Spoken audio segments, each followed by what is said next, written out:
of course. Okay, we're all set? Okay. Are you good? Where do you want me? Left or right? You're going to be over here, Dave. Okay. Yep.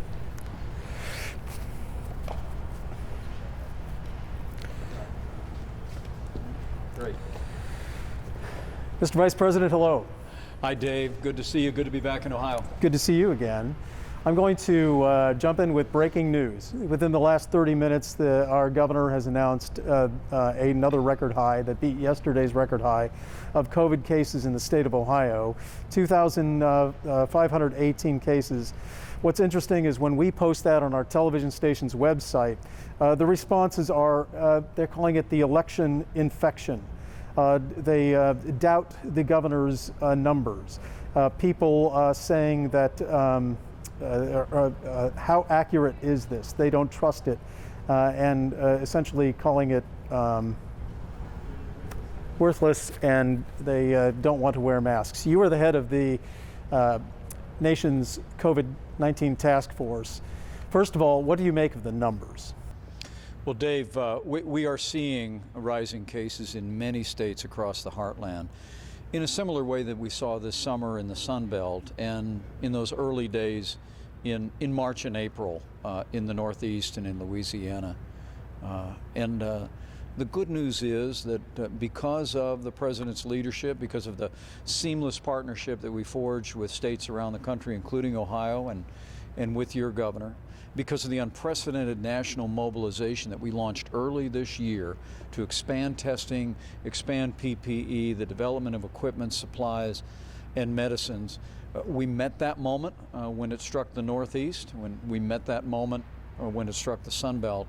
And the American people should be confident here in Ohio and around the country that we're going to make sure the doctors and nurses and hospitals and states that are seeing rising cases have the resources to be able to give the level of care to anyone who's contracted the coronavirus and is facing serious illness as a result that we'd want any member of our family to have. But as we dealt with it, we slowed the spread, we flattened the curve in other parts of the country. We're very confident going forward that with the advances that we have in medicines, with the supplies to our doctors and nurses and hospitals, that we'll get through this. And the good news is, Dave, that every day we are one day closer to having the first coronavirus vaccine in the world, with tens of millions of doses available to Americans before the end of this year. So we all have a role to play, and we'll continue to work closely with Governor DeWine and the state of Ohio to meet this moment. But I think the American people can be confident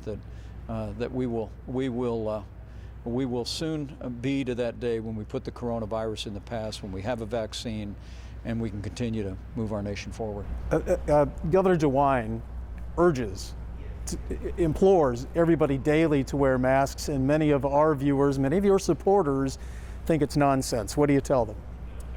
Well, President Trump and I really trust the American people. I think when you look at the course over the last 8 months, where we were able to slow the spread and flatten the curve in areas of the country that were deeply impacted, it really proves that we have a wonderful healthcare system, dedicated doctors, nurses, first responders, but it also showed the American people know how to put their own health, the health of their family and their neighbors first. And so while we'll continue to encourage people to wash your hands, practice good hygiene, social distancing, wear a mask when you can, we really do believe that the American people can be trusted to make those decisions for themselves, but we'll continue to give the very best counsel we can going forward. And not to beat the same drum, Mr. Vice President, but with Governor DeWine insisting or asking people to wear masks, would you support that?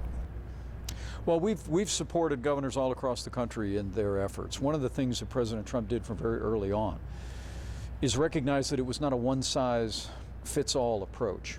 I mean, when the coronavirus first arrived in America from China, it impacted Washington State and Seattle. I made my way out there early on to make sure that Seattle and hospitals there had what they needed. But each different part of the country is different. And Ohio, in many respects, people have always said, is something of a microcosm of America. So there's different places in Ohio where there would be different measures. But we trust the people. We trust the governors of our states, and we have great respect for Governor Mike DeWine and the job that he's doing. But I want people to be encouraged that as we're opening up America again, 11.5 million Americans have gone back to work. 500,000 people here in the Buckeye State have gone back to work.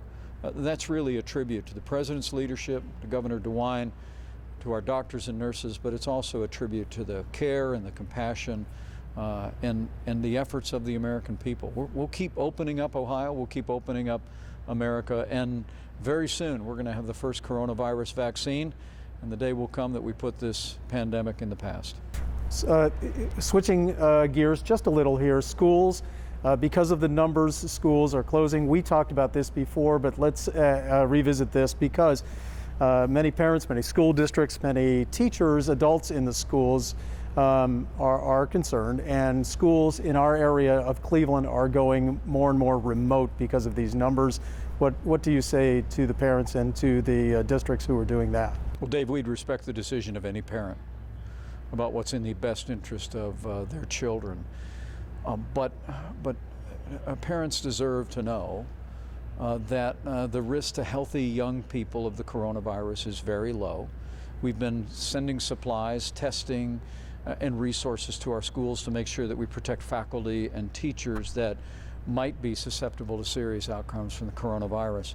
But it is our view, it is the view of the American Academy of Pediatricians, that distance learning is no substitute for in-classroom learning. And that's why President Trump and I and our entire administration have continued to urge governors and communities to get our kids back in school. I'm proud to report to you that Mrs. Pence is already back in the classroom teaching art at a little Christian school not far from our nation's capital.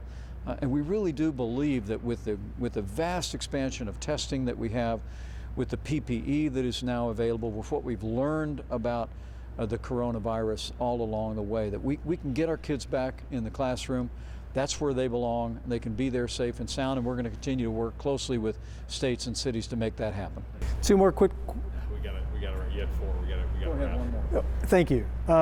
Voting, I want to talk about that because many people in our area, because of for different reasons, are just now getting some of their ballots, their mail-in ballots. There's distrust of the mail-in system. Our Lieutenant Governor is urging people to trust the system. What do you say of mail-in balloting in the state of Ohio?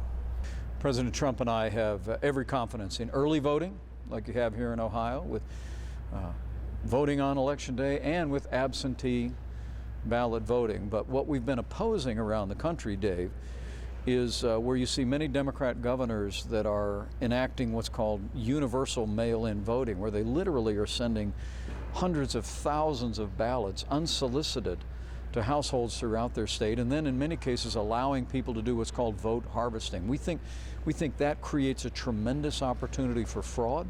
We've been going into courthouses around the country with much success to protect the principle of one person, one vote. You know, this morning, Mrs. Pence and I filled out our absentee ballot, and we delivered it in person at an early voting site in Indianapolis. And I just want to encourage everyone in the Buckeye State, exercise your franchise to vote, have confidence in absentee balloting voting, have confidence in in-person voting early or on Election Day. But they can be confident that this president and this vice president, we're going to use every effort in our power to prevent the expansion of unsolicited mail-in voting around the country that would contribute to the kind of fraud that would undermine confidence in our election. The American people deserve to be confident that our elections were free and fair and properly administered. We're going to work to make sure that happens, and we're going to work to re-elect President Donald Trump for 4 more years. Very good. I appreciate your time. Thank you very, very much. Thanks, Dave. Did you need a 2-shot? Yes. I'd love. I don't know how you raise it. You want to stand in the light? If you stand 8 feet